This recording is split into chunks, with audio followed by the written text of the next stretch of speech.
अस्सलाम वालेकुम स्टूडेंट्स, मैं मोहम्मद हसी। आज का लेक्चर स्टार्ट करते हैं। आज का लेक्चर बेसिकली डोमेन आर्किया के बारे में है।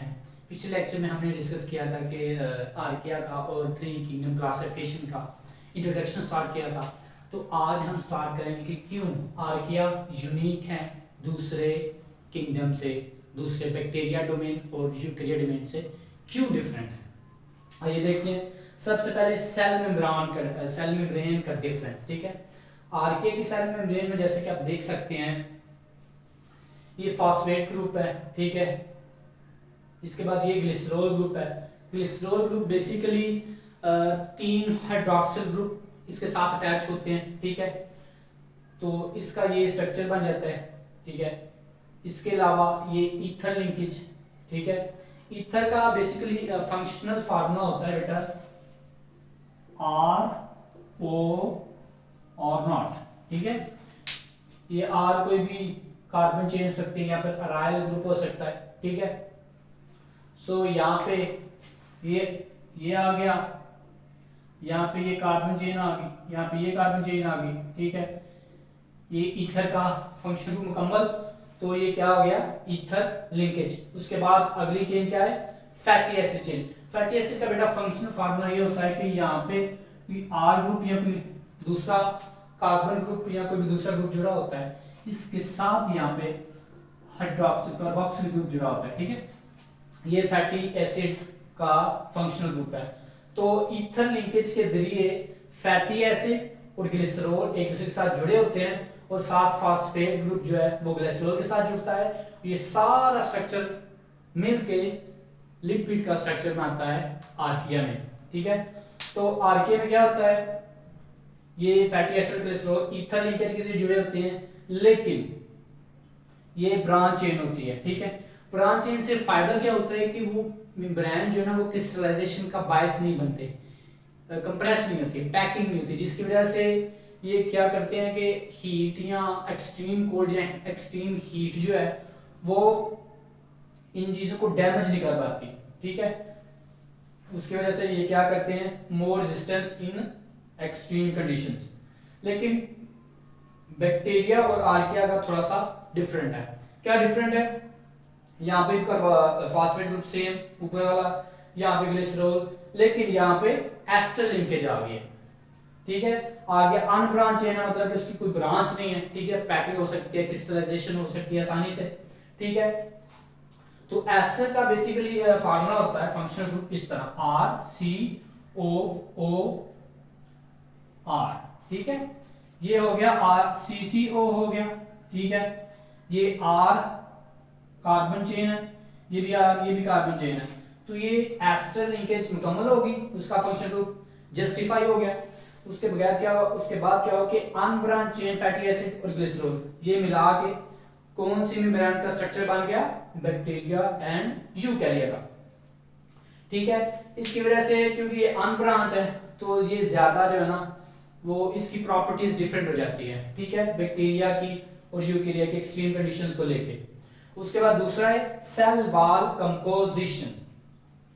सेल वॉल की कंपोजिशन भी ना उसमें भी फर्क है। आर्किया में क्या होता है, सेलुलोज और पेप्टाइडोग्लाइकन नहीं होते। ठीक है, सेलुलोज बेसिकली ये आता है कि वो बीटा ग्लूकोज की चेंज होती हैं। ठीक है, ये पेप्टाइडोग्लाइकन जैसा कि पेप्टाइड से शो हो रहा है कि ये अमीनो एसिड की चेन है, अमीनो एसिड।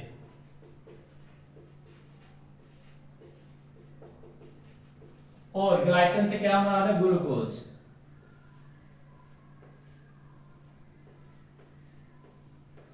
ये चीज। ठीक है, तो ये अमीनो एसिड क्या करते हैं, ग्लूकोज के मॉलिक्यूल्स को एक दूसरे के साथ क्रॉस लिंकिंग के जरिए जोड़ के रखते हैं। तो इन दोनों को मिला के क्या बनता है, पेप्टाइडोग्लाइकन मॉलिक्यूल। ठीक है, जो कि आर्किया में नहीं पाया जाता क्योंकि बहुत ज्यादा एडवांस सॉरी एंशिएंट है, पुराने हैं। ठीक है, आर्किया का वर्ड भी जैसे कि आपको पता है आर्कियो से निकला है, जिसका मीनिंग है एंशिएंट। इनके पास क्या होता है, पॉलीसेकेराइड्स होते हैं। ठीक है, पॉलीसेकेराइड्स वही कि ग्लूकोज मॉलिक्यूल्स होते हैं। ठीक है, उनके पॉलीमर्स बना के पॉलीसेकेराइड्स बन जाते हैं, बहुत सारे मॉलिक्यूल मिल जाएं तो। उसके बाद प्रोटीन होती है और सूडो पेप्टाइडोग्लाइकन, प्योर नहीं होती। ठीक है, लेकिन उस तरह की सिमिलर एक पेप्टाइडोग्लाइकन होती है जिसको हम सूडो पेप्टाइडोग्लाइकन होती है, ठीक है। लेकिन बैक्टीरिया के पास क्या होता है, बैक्टीरिया के पास पेप्टाइडोग्लाइकन होती है। यूकैरिया डोमेन जो है उनके पास क्या होती है, सेलुलोज प्लांट्स में होती है, काइटिन फंजाई में होती है। काइटिन भी एक तरह का एन अमाइनो शुगर मॉलिक्यूल होता है, ठीक है, जिसमें अमाइनो एसिड भी होता है। चूंकि उसमें एन चेन पाई जाती है इसलिए हमको इनको अमाइनो शुगर मॉलिक्यूल जो है ना वो मिलाकर काइटिन का मॉलिक्यूल बना देते हैं। तीसरा है कि जेनेटिक डिफरेंसेस। आर्किया जो है ना बहुत सारे जेनेटिक सीक्वेंसेस और रेगुलेटरी फीचर जो है ना वो डोमेन यूकेरिया के साथ जो है ना रिलेट करते हैं, क्लोजनेस शो करते हैं, जिसकी वजह से हम कह सकते हैं कि इन दोनों का जो है एवोल्यूशन रिलेशनशिप है वो जैसे कि बहुत करीब है। उसके बाद चौथा है मेटाबॉलिज्म, ठीक है। आर्किया क्या करता है, आर्किया मेथेनोजेनेसिस का प्रोसेस जो है ना वो परफॉर्म करता है।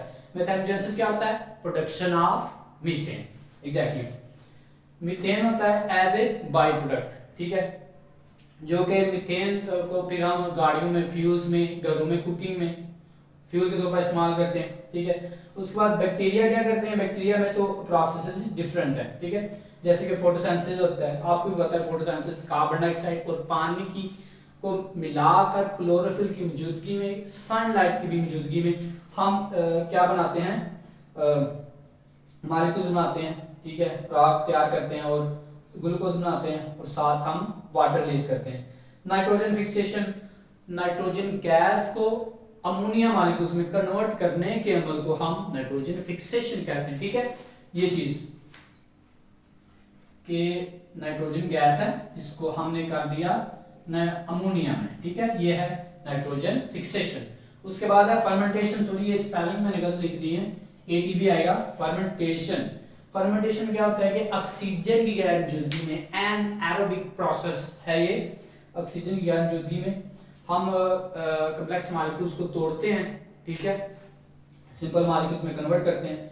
इसकी सादा मिसाल दही है, ठीक है, दही में फर्मेंटेशन का, दूध से दही बनने का अमल जो है ना उसमें फर्मेंटेशन का प्रोसेस होता है, ठीक है, तो दही बनता है, ठीक है। यूकैरिया की बात करें तो इसमें सेलुलर रेस्पिरेशन, जिसमें ग्लूकोज मॉलिक्यूल को तोड़ के एटीपी बनाया जाता है, ठीक है, ऑक्सीजन को इस्तेमाल करके फोटोसिंथेसिस होती है, इसमें भी वेस्ट फॉर्म की फर्मेंटेशन का प्रोसेस होता है। अब चौथा है कि मेजर ग्रुप्स, ठीक है, मेजर ग्रुप्स ऑफ आर्किया। मिथेनोजेन से जैसे कि पहला मिथेनोजेन मतलब कि वो आर्किया जो कि मेथेनोजेनेसिस का प्रोसेस करते हैं, मीथेन गैस प्रोड्यूस करते हैं एज अ बाय प्रोडक्ट, ठीक है। दूसरा है हेलोबैक्टीरिया जो कि एक्सट्रीमली स्लाइन, बेटा हेलाइन का मतलब, हेलो का मतलब ही हेलाइन होता है, शाबाश, ठीक है। उसके बाद क्या होता है बेटा, तीसरा है हेलो का बैक्टीरिया मतलब कि एक्सट्रीमली सलाइन एनवायरनमेंट्स में ये रह सकते हैं। उसके बाद थर्मोकोकाई, थर्मो का मतलब भी बेटा हीट होता है, तो क्या बन गया, इन हॉट एनवायरनमेंट्स में ये पाए जाएंगे। तो उसके बाद थ्यूमो और क्योटा, ये किस में है, नाइट्रोजन साइकिल में, ठीक है, अमोनिया नाइट्रोजन गैस को अमोनिया में कन्वर्ट करते हैं। उसके बाद सिग्निफिकेंस देख लेते हैं हम, सिग्निफिकेंस ऑफ आर्किया मतलब कि आर्किया की इंपॉर्टेंस क्या है, इससे मतलब क्या हम हेल्प ले सकते हैं, ठीक है। हेल्प इस तरह ले सकते हैं कि एंजाइम्स ऑफ डीएनए रेप्लिकेशन, ठीक है, जो आर्किया से हम कुछ एंजाइम लेते हैं जो कि एक्सट्रीम एसिडिटी और एक्सट्रीम सलाइन एनवायरनमेंट्स में रह सकते हैं, ठीक है, वो उन आर्किया के हम क्या करते हैं, एंजाइम ले लेते हैं।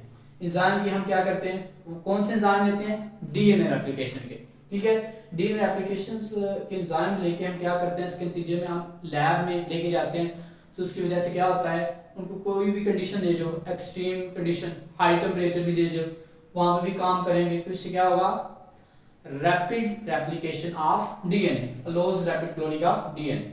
दूसरा क्या है, मेथेनोजेन, ठीक है, जो कि मेथोजेन मीथेन गैस प्रोड्यूस करते हैं, ठीक है, सीवेज ट्रीटमेंट में एनारोबिक डाइजेशन करेंगे और बायोगैस प्रोड्यूस करेंगे। बेसिकली यहाँ पे होता ये है, सीवेज में क्या होते हैं, बैक्टीरिया जो है ऑर्गेनिक वेस्ट को डाइजेस्ट करके हाइड्रोजन गैस कार्बन डाइऑक्साइड और एसीटेट बना देते हैं, ठीक है। ऐसे इसकी ज्यादा कंसंट्रेशन की वजह से बैक्टीरिया जो है वो मरना शुरू हो जाते हैं। अब इस किलिंग को खत्म करने के लिए मेथानोजेनस बैक्टीरिया क्या करते हैं, ये इसको कंज्यूम करते हैं, कार्बन डाइऑक्साइड को भी और एसीटोन को मुख्तलिफ रिएक्शन में कंज्यूम करके